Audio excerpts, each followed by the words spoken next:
much love.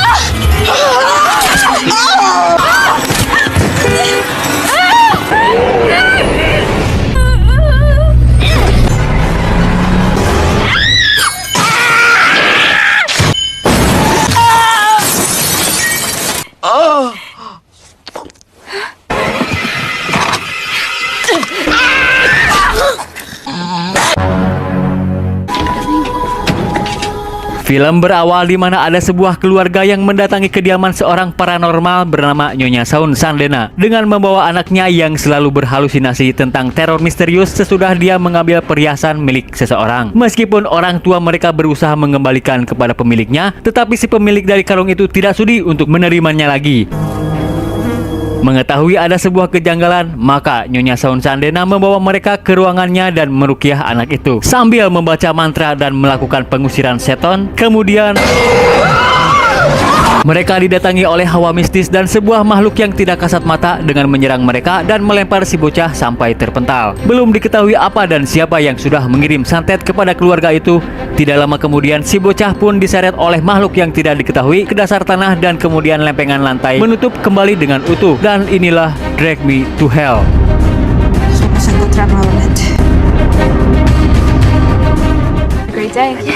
Kita bertemu dengan aktor utama kita yaitu Christine yang bekerja di sebuah bank asuransi dan koperasi yang bercita-cita untuk menjadi posisi yang sekarang sedang kosong yaitu asisten manajer. Tidak hanya Christine, teman kantornya yaitu Rubin pun ingin menduduki posisi itu. Sehingga membuat Christine harus effort lebih keras dengan berkompetisi dengan Rubin untuk membuat Pak Manajer menunjuk dirinya sebagai asisten manajer. Saat makan siang, Christine mendatangi pacarnya untuk makan bersama di jam istirahat, yaitu Clay yang baru saja menjabat sebagai profesor psikologi. Karena Clay hobi mengumpulkan koin zaman dulu, Christine memberikan sebuah koin tahun 1929 yang ia temukan di bank. No way. It's my nerdy coin. All right. Dr. Dalton. Hello there. Setelah selesai makan siang dan Christine akan kembali ke kantor, Christine tidak sengaja mendengar obrolan Clay dan ibunya tentang perjodohan Clay dengan wanita karir pilihan keluarganya yang sangat berbeda jauh dengan Christine. Tetapi Clay tetap dengan pilihannya yaitu Christine karena mirip dengan vokalis Momo Geisha. Karena kejadian tadi, Christine menjadi bad mood sampai kesal kepada Rubin yang komplain nitip makan siang. Harusnya Rubin pesan bakso tapi Christine malah membelikannya seblak. Tidak berhenti di situ, kekesalannya semakin bertambah karena Rubin menyogok Pak Manajer dengan memberikan sebuah tiket nonton konser Coldplay secara cuma-cuma. Tiba-tiba saja ada seorang nenek tua yang datang ke meja kerjanya meminta Christine untuk melonggarkan tunggakan karena saat itu dia, Nyonya Genus, akan diusir dari rumahnya karena tunggakan yang belum dibayar. Nyonya Genus menggunakan uang itu untuk berobat, maka dari itu Nyonya Genus meminta waktu lagi untuk membayar semua tunggakannya. Karena prihatin melihat keadaannya, Christine pun mencoba meminta kebijakan Pak Manajer melonggarkan tunggakannya dan memperpanjang jatuh tempo untuk Nyonya Genus. Tetapi pihak bank sudah tidak bisa lagi memberikan kebijakan karena tunggakan Nyonya Genus sudah menumpuk berbulan-bulan. Maka dari itu Pak Manajer pun tidak bisa berbuat apa-apa. Dengan berat hati, untuk saat ini Christine tidak bisa menolong Nyonya Genus meskipun sudah menjelaskan sebab dari perkara permintaan Nyonya Genus yang tidak bisa di-ACC. Tetap saja Nyonya Genus memohon dengan sangat dan bersimpuh kepada Christine agar bisa menolongnya. Keadaan yang membuat Christine canggung sampai tidak bisa berbuat apa-apa. Dia pun memanggil security untuk membawa Nyonya Genus keluar agar bisa berhenti memohon. Dengan perlakuannya, Nyonya Genus menganggap Christine sudah mempermalukannya di depan semua orang. Dengan perasaan bersalah, Christine berniat untuk meminta maaf kepada Nyonya Genus karena perlakuan. Kemudian tiba-tiba Nyonya Genus pun murka dan mencoba mencekiknya, tetapi para security langsung menahannya dan membawanya keluarnya. Are you okay? Sore hari ketika sedang berkemas untuk pulang, Pak Manajer meminta untuk menyelesaikan laporan nasabah yang sangat kooperatif membayar uang sewa. Itu berkat kerja kerasnya Christine dan menempatkan Christine di posisi teratas sebagai asisten manajer. Rubin yang melihat itu langsung kesal dan sudah tidak ada harapan untuk naik jabatan. Di basement, Christine melihat mobil milik Nyonya Genus terparkir pas berseberangan dengan mobilnya. Merasakan hal aneh dan hawa yang sangat tidak mengenakan, sebuah sapu tangan Nyonya Genus tiba-tiba saja mengagetkannya yang sedang melamun entah apa yang dilamunkannya sehingga membuatnya kaget. Kemudian Nyonya Genus sudah berada di dalam mobilnya. Entah bagaimana caranya wanita tua itu bisa sampai masuk ke dalam mobil Christine dan masih sakit hati dengan perlakuan Christine saat di bank tadi siang. Nyonya Genus menyerang Christine dengan penuh amarah. Christine pun kembali membalas Nyonya Genus dan tidak sengaja menstapler matanya. Christine berencana untuk menabrakkan mobilnya agar bisa terlepas dari cengkraman Nyonya Genus, dan tidak berhenti sampai di situ. Nyonya Genus berusaha menggigitnya, namun dia lupa bahwa gigi palsunya terlepas, membuat Christine mempunyai kesempatan menyerang dengan apa saja yang ada di dalam mobil. Sempat hampir terkena serangan balik, namun dia bisa menghindar dan berhasil menendang Nyonya Genus keluar. Tiba-tiba Nyonya Genus bangkit dengan sebuah batu, langsung memecahkan kaca mobil dan berhasil menariknya. Nyonya Genus tidak kembali menyerangnya, tetapi dia mengambil sebuah kancing dan langsung merapal sebuah mantra mengutarakan bahwa Christine akan mengalami hal serupa, yaitu datang dan memohon balik kepada Nyonya Genus, seperti apa yang dilakukan Nyonya Genus kepada Christine saat di bank. Seketika itu Christine terhipnotis dan Nyonya Genus sudah tidak berada di sana.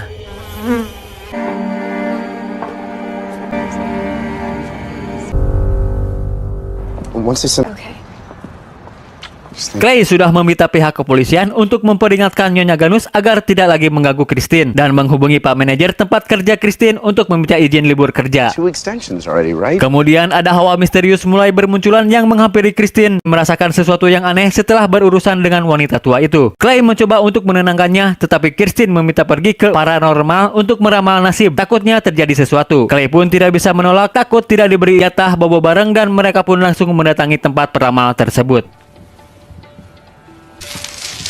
I'm Rob. He's gone. Us. See. Bertemulah mereka dengan Ramjas yang katanya ahli ramal meramal dan ahli dalam melihat energi negatif seseorang. Okay. Dengan harga yang tentu saja melebihi UMR Jawa Barat. Mulailah mereka meramal nasib Christine dengan sangat mudah. Ramjas bisa mengetahui seluk-beluk kehidupan Christine yang bekerja di bank dan kehilangan sesuatu yang tidak diketahui oleh Christine. Barang apa yang sudah hilang darinya, tetapi bukan sesuatu yang penting, melainkan hanya sebuah kancing yang waktu itu diambil oleh Nyonya Genus. Ramjas merasakan ada sesuatu yang aneh dan melihat gambaran yang sangat mengerikan, sampai dia pun kaget dengan apa yang menghinggapi Christine.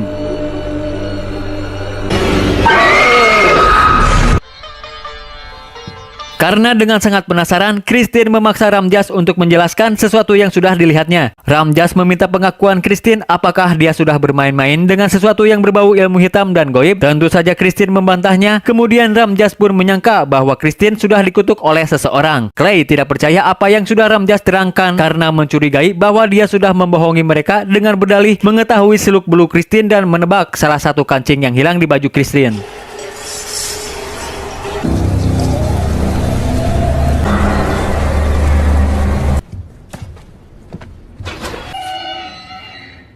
Singkat cerita, Christine sudah berada di rumah dan sedang menyiapkan makan malam. Tiba-tiba ada hawa mistis yang datang di area rumahnya. Seperti sesuatu yang berjalan di atap rumah, memainkan pagar, angin besar yang tiba-tiba saja datang, mematikan listrik, memainkan perabotan dapur, bayangan yang menyerupai Baphomet atau iblis berkepala kambing yang kemudian menyerang Christine sampai terpental.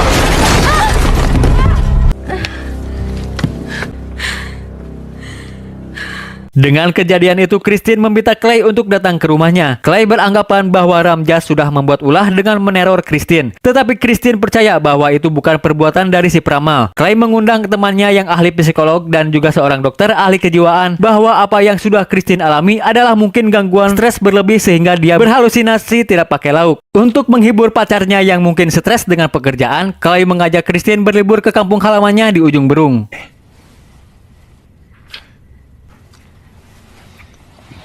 Karena lelah setelah selesai bercocok tanam, mereka pun beranjak tidur. Sesuatu hawa mistis kembali mulai meneror Christine. Kali ini seekor lalat aneh yang masuk ke dalam hidung Christine keluar lagi dan masuk lagi melalui mulut sampai membuatnya tersedak dan terbangun. Tiba-tiba sosok hantu yang menyerupai Nyonya Genus sudah berada di sampingnya dan memutahkan sesuatu sampai-sampai harus disensor karena mungkin akan terkena dolar kuning. Ternyata itu hanyalah mimpi buruk Christine saja, seolah-olah menandakan bahwa sosok Nyonya Genus yang sudah menerornya. Setibanya di kantor, dia merasakan lalat yang waktu itu masuk melewati mulutnya masih berterbangan di dalam perutnya. Tidak lama kemudian, Rubin mendatangi Christine untuk meminta panduan tentang bagaimana caranya menghadapi customer supaya mereka bisa membayar cicilan tepat waktu. Karena Christine tidak mau mengajarinya, Rubin menggertak Christine dengan mengadu kepada Pak Manajer bahwa Christine tidak mau mengajarinya. Tetapi dia masih terbayang dengan Nyonya Ganus yang waktu itu pertama kali datang ke meja kerjanya, spontan berteriak kepada Rubin untuk pergi dari hadapannya sampai membuat semua orang di kantor pun kaget dengan kemarahan Christine. Knuckle off my desk! Teror tidak berhenti sampai di situ. Dengan sebuah darah yang mengucur dari hidung Christine, kemudian darah yang mengucur deras seperti kencing kuda mengenai Pak Manajer yang kebetulan harus berada di situ sesuai skenario film. Oh my god! Dengan kesempatan itu, Rubin mengambil berkas laporan Christine yang ada di meja kerjanya. Mengetahui bahwa teror itu berasal dari Nyonya Ganus, dia pun segera mendatangi rumah Nyonya Ganus untuk berdiskusi dan mengajaknya damai. Ditemuilah cucu Nyonya Ganus yang membuka pintu menyuruh Christine untuk berbicara langsung dengan Nyonya Ganus. Karena para keluarga sudah diberitahu oleh Nyonya Ganus bahwa Christine akan mendatanginya untuk meminta belas kasih.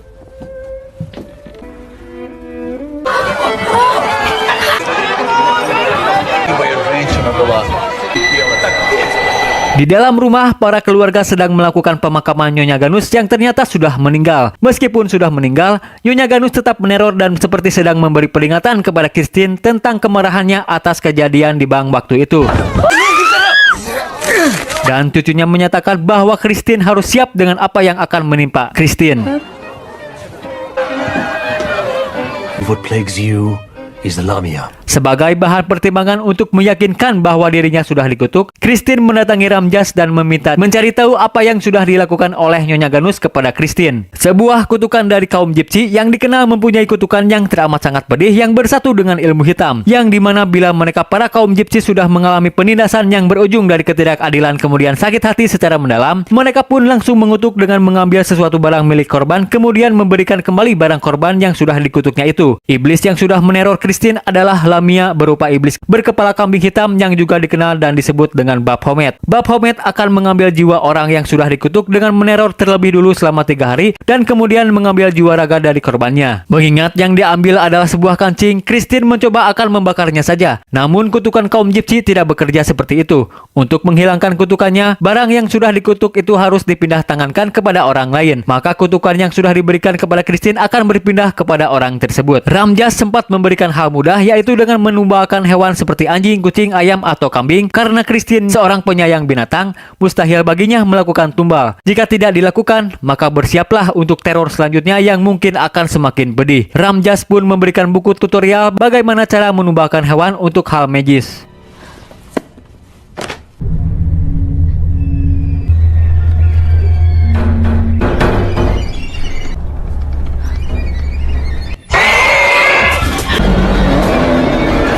Singkatnya, Christine sudah berada di rumah, kembali diteror oleh iblis Lamia dengan berbagai macam cara, sampai mengikuti kemanapun Christine pergi. Berusaha untuk menghubungi Clay, kebetulan handphone Clay di-silent olehnya sehingga tidak bisa mengangkat telepon dari Christine, dan sosok Nyonya Ganus menerornya lewat handphone.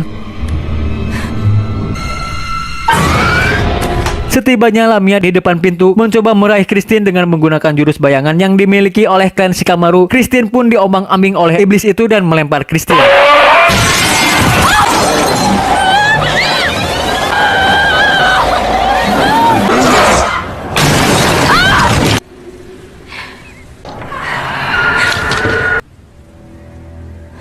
Dengan tidak mau terus-menerus diteror oleh Lamia, Christine pun terpaksa harus menumbalkan meong peliharaannya, berharap tidak lagi diganggu oleh iblis Lamia. Clay pun datang karena mengetahui Christine berusaha menelponnya agar keadaan Christine semakin membaik. Dia mengajaknya untuk datang ke rumah, sekedar dikenalkan kepada orang tuanya sambil makan malam. Sampailah mereka di rumah Clay yang begitu megah dan mewah. Tidak usah berbasa-basi lagi, mereka langsung ke meja makan untuk ngobrol satu sama lain dan menyantap kue yang dibawa Christine. Right, Chris? If I could close my branches ever handled. Karena tahu bahwa ibu Clay sangat terobsesi dengan wanita pilihan Clay, Christine menjelaskan tugasnya yang sangat penting yang tidak semua orang bisa lakukan. Kedua orang tua Clay sangat bangga dengan Christine karena tidak ada yang disembunyikan, bahkan bangga dengan pekerjaan yang membuatnya akan segera naik jabatan, berbeda dengan wanita pertama yang Clay kenakan. Meskipun mempunyai jabatan tinggi dan harta, lu punya duit, lu punya kuasa. Tetapi yang terpenting adalah kejujuran dan etikalah yang terpenting.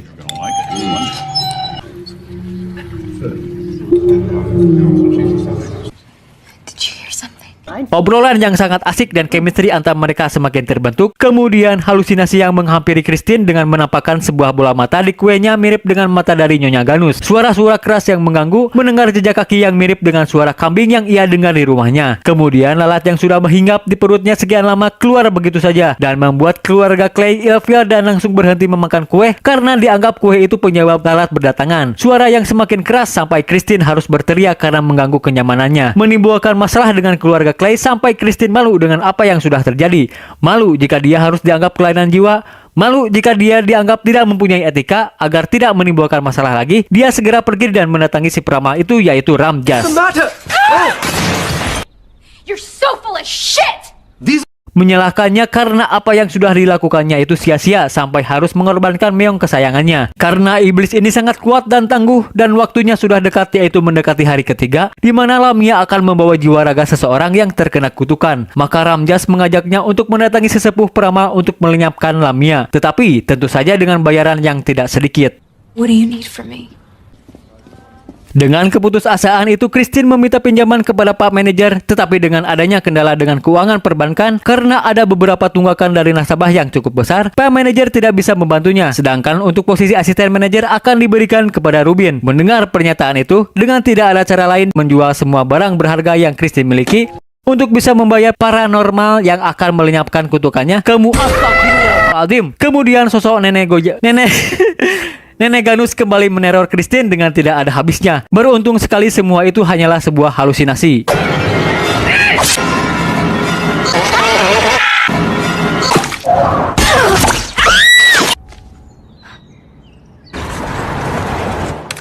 Christine pun mulai mendatangi toko loak untuk menjual semua barang-barangnya. Tetapi harga yang murah yang didapatkannya karena barang-barang itu tidak cukup berharga. Mengetahui hal itu, Clay membantunya lagi untuk kesekian kali dengan membiayai Christine dan mengantar sampai ke tempat tujuan. You sure you don't want me to go in with you? Sesampainya di tempat paranormal, kita bertemu kembali dengan Nyonya Sound Sandena yang sudah tua yang ada di awal cerita film ini. Menceritakan kejadian di awal ketika Nyonya Dena bertemu dengan Lamia pertama kali di rumah itu. Tetapi dia tidak sempat membinasakan Lamia dan kehilangan nyawa seseorang. Maka dari itu, saat inilah yang tepat untuk balas dendam kepada Lamia. Dibantu dengan dua ajudannya, yaitu Ramjas dan Taro Saudiro. Nyonya Dena akan memancing para makhluk gaib dengan perantara tubuhnya sendiri. Saat ritual akan dimulai, kemudian kambing yang dibawa oleh Taro akan digunakan untuk memasukkan Lamia ke dalam tubuh kambing. Sebelum itu, Lamia akan memasuki tubuh Nyonya Dena dan tugas Christine harus menaruh tangan Nyonya Dena ke si kambing itu agar Lamia berpindah ke tubuh kambing, dan Taro akan menyembelih kambing itu agar Lamia juga bisa ikut terbunuh.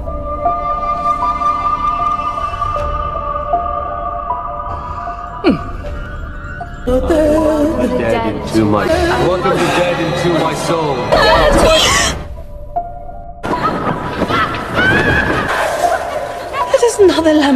Ritual dimulai dengan mengucapkan mantra khusus untuk memanggil para roh gelap. Tetapi mereka hanya mendapati roh para orang yang mempunyai penderitaan semasa hidupnya yang bangkit kembali.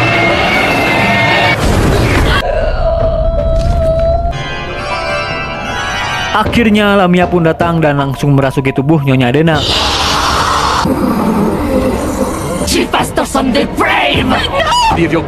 Christine pun berhasil memindahkan Lamia ke dalam tubuh si kambing dan Taro segera memenggalnya. Tetapi tidak semudah itu, Sukirman. Lamia mengetahui apa yang akan dilakukan oleh mereka dan langsung berpindah ke tubuh Taro.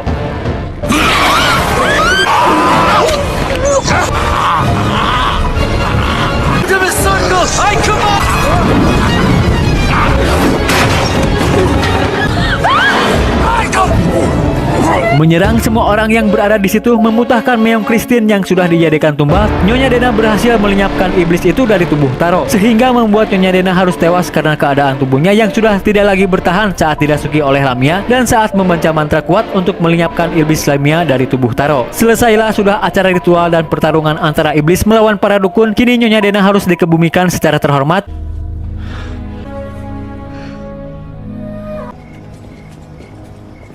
Ramjas memperkirakan bahwa iblis Lamia masih menghantui Christine karena mungkin saja Nyonya Dena hanya mengusirnya saja dari tempat itu. Sekedar untuk berjaga-jaga, Ramjas memasukkan kancing yang berisi kutukan itu ke dalam sebuah amplop untuk Christine berikan kepada orang lain agar kutukannya bisa berpindah. Tear the soul out of whoever you can. And you've given the curse away. Di perjalanan, mereka hampir saja menabrak pria tua yang sedang menyeberang di jalanan sambil menggerutu seperti menyumpahi Christine untuk masuk ke neraka.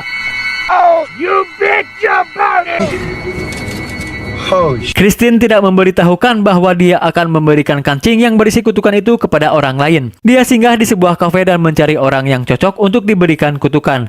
Ternyata tidak ada yang bisa diberikan kutukan karena semua orang sangat menikmati hidupnya dengan baik, bahagia, dan tidak terlihat ada orang yang sedang depresi yang cocok untuk diberikan kutukan. Teringat dengan perbuatan Rubin yang sudah menyalipnya untuk menggantikan posisi asisten manajer, maka dia akan memberikan kutukan itu kepada Rubin. Setelah lama menunggu, Rubin pun akhirnya tiba dan meminta agar tidak melaporkan kepada keluarganya karena sudah mencuri berkas milik Christine dengan memohon dengan sangat karena ayahnya mempunyai penyakit jantung. Takut penyakitnya kambuh karena mengetahui perbuatan Rubin. Christine yang masih mempunyai hati nurani pun mengurungkan niatnya untuk memberikan kutukan itu kepada Rubin. Melihat di koran berita tentang kematian warga Gypsy yaitu Nyonya Ganus, dia pun mendatangi Ramjas dan menanyakan apakah kutukan itu bisa diberikan kepada si pemberi kutukan itu. Meskipun sudah mati, kutukan itu bisa diberikan kepada orang yang sudah memberikan kutukan karena jiwa dari orang mati masih berada di raganya untuk sesaat sebelum meninggalkan dunia. Maka dari itu Christine mempunyai niat mendatangi makam Nyonya Ganus untuk mengembalikan kutukannya yang sudah diberikan kepada Christine. Singkat cerita, di sebuah makam, Christine mulai menggali makam Nyonya Ganus dibarengi dengan hujan geluduk tidak membuat Christine menyerah. Pada akhirnya dia pun berhasil menemukan jasad Nyonya Ganus dan memberikan kutukannya itu. Tetapi hujan yang sangat lebat membuat tanah makam longsor sehingga dia tidak bisa naik ke permukaan dan tertindih oleh palang salib. Akhirnya Christine bisa selamat dengan skenario dari sang sutradara dan berhasil pergi dari makam.